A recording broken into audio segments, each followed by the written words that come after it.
কলকাতা থেকে খুব দূরে নয় একটি পুরনো স্টেশন আছে, হাটপুকুর স্টেশন। এখনও কিছু লোকাল ট্রেন এখানে থামে, কিন্তু রাত 12টার পর স্টেশনটা পুরো শ্মশানের মতো নিস্তব্ধ হয়ে যায়। অনেক বছর আগে এখানকার লাইন নম্বর 3-এ এক ভয়ঙ্কর দুর্ঘটনা ঘটেছিল।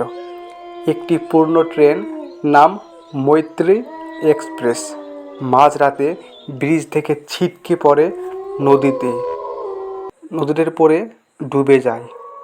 ট্রেনের প্রায় সব যাত্রী মারা যায়। সেদিন থেকে নাকি এই স্টেশনে অদ্ভুত সব ঘটনা ঘটে চলেছে। স্টেশন মাস্টার সুধীরবাবু ছিলেন দৃঢ় মানুষ। ভূতের গল্পে তিনি বিশ্বাস করতেন না, কিন্তু এক রাতে 12টা বাজতেই তিনি শুনলেন প্ল্যাটফর্মে খালি কাঠের বেঞ্চিতে কারো বসে থাকার মতো শব্দ।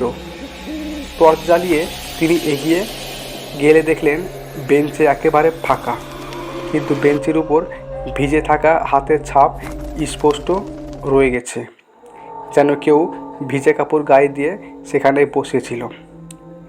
শেষ ট্রেনের ঘোষণা। ঠিক তখনই হঠাৎ করে লাউড স্পিকারে ঘোষণা শোনা গেল, মৈত্রী এক্সপ্রেস আসছে প্ল্যাটফর্ম নম্বর 3-এ, যাত্রীরা সাবধানে উঠুন।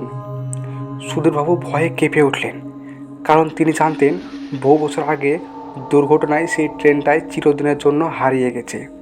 মুহূর্তের মধ্যে দূর থেকে ভেসে এলো এক অচেনা ট্রেনের গর্জন। ট্রেনটা ছুটে এলো স্টেশনে, কিন্তু আশ্চর্যের বিষয়, ইঞ্জিনে কোনো চালকই নেই। কামরাগুলো অন্ধকার, আর জানলা দিয়ে অসংখ্য ছায়ামূর্তি মাথা বের করে তাকিয়ে আছে।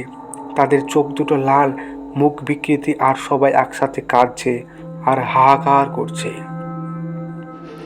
সুধীরবাবু হতভম্ব হয়ে দাঁড়িয়েছিলেন। হঠাৎ দেখলেন ট্রেনের এক কামরার দরজা আস্তে আস্তে খুলে গেল। ভিতর থেকে এক ছায়ামূর্তি হাত নেড়ে ইশারা করছে, চলুন, ট্রেনে উঠুন।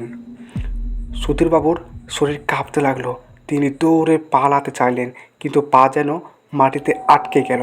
ঠিক তখনই কানে এলো অসংখ্য মানুষের একসাথে ফিসফিসানি, তুমি সেই যাত্রী, তোমাকেই দরকার।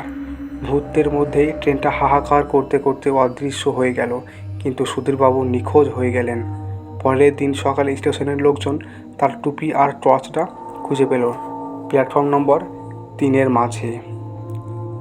আজও শোনা যায়, লোকমুখে আছে যে কেউ মাঝরাতে হাটপুকুর স্টেশনে গেলে সেই ভূতের ট্রেন দেখতে পায়। কখনো দূর থেকে ট্রেনের হুইসেলের শব্দ ভেসে আসে, কখনো লাউড স্পিকারে ঘোষণা শোনা যায় সেই বহু বছর আগে হারিয়ে যাওয়া ট্রেনের নাম। তো আমরা এখানে বুঝতে পারছি, হয়তো সেই ট্রেনে সেই স্টেশন মাস্টারকে সেই ট্রেনই হয়তো নিয়ে চলে গেছে জোর করে, কারণ সেই ট্রেনটি ছিল ভূতের এক আত্মার। কেমন লাগলো গল্পটি? যদি ভালো লাগে থাকে তাহলে একটি চ্যানেলটি সাবস্ক্রাইব করবে।